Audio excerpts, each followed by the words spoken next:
Защо се съгласи да станеш спортно-технически директор на ЕТър? Внезапно ли дойде това предложение или вече го бяхте обсъждали с Радослав Владев?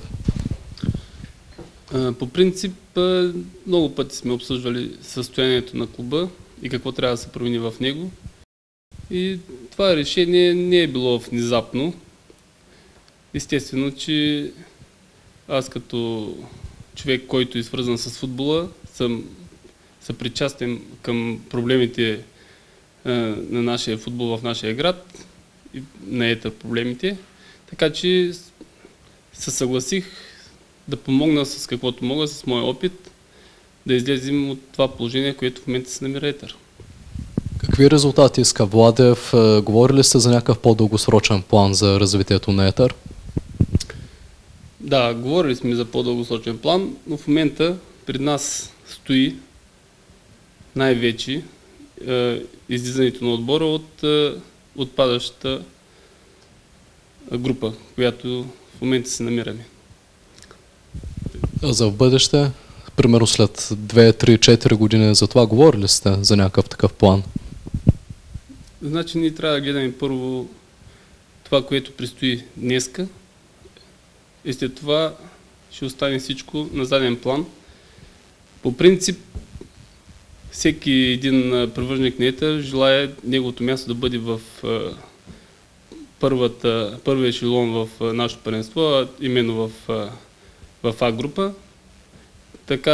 Такова е моето желание, такова е на собствениците желанието, но всяко нещо идва по себе си, едно нещо се гради с времето. Запознат се с качествата на футболистите, ЕТър заслужава ли с това място? Наистина ли толкова си могат? Значи аз не искам да коментирам миналото, в което е било до сега. Аз гледам напред нещата. По принцип има футболисти, които имат качества в отбора, но групата е много голяма, много е трудно да се работи с толкова много футболисти.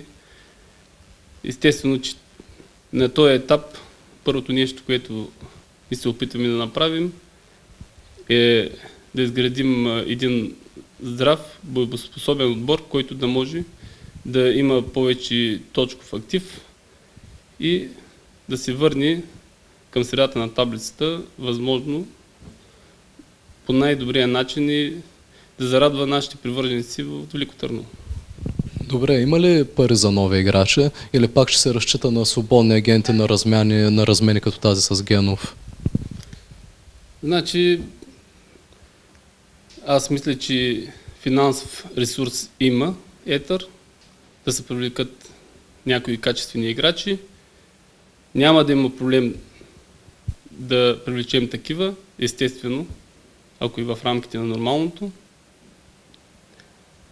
И смятам, че това ще се осъществи, но в момента сме в този период, вече втора седмица започнахме от нашата подготовка и с течение на времето ще се направи нужната селекция и се привлекат нужните играчи. Доволен ли си от двамата от Сливен? Заслужаваше ли се Мариан Генов да бъде разменен за тях? Сега в момента периода е повече бегови. Значи, тая част от нашата подготовка.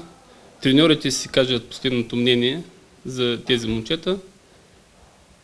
Така че предстоят ни контроли. 21-та ни контрола в Ловеч. Ще играем с дублиращия отбор.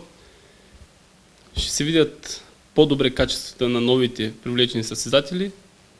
Така че има време и това решение ще бъде окончателно, след като се уверим в техните качества. Кажи за подготовката. Ще ходите ли специално някъде на лагер или където говорите контроли и така? На този етап не се предвижда да ходим някъде на лагер, но нещата ги поех, така да се каже, в последния момент преди да започне подготовката. Виждате, че е много трудно в момента. Има доста сняг, терените са заледени. Така че подготовката, по всяка вероятност, ще се остане тук във Велико Търново до края. Не може да не те попитам, ти си лицензиран менеджер, освен това взе треньорите от твоя отбор Бале. Веднага тръгват опасенията, че ще се действа на принципа на шуробаджанащината и Иво Болков ще нагласа своите хора. Твоят коментар. Значи, естествено, че човек не може да годи на всички и всеки може да си коментира каквото иска. При нас стои първо професионализма на състезателя и неговите качества, а вече като покаже такива състезателя, на всеки един ще се даде шанс. Проблема е сега, че ние нямаме право на грешки и трябва да се направи най-доброто и мъдро решение, което ще доведе отбора до нужното место. Какво ще стане с Бале? Ще бъде ли дублиращия отбор на Етър? В момента не сме го коментирали това, но всички отбори, не само Бале, всички отбори, които са покрай Велико Търново в нашия регион, могат спокойно да захранват водещия отбор Етър с млади и талантливи състезатели. Така че в едно бъдеще, в една перспектива може и това да стане.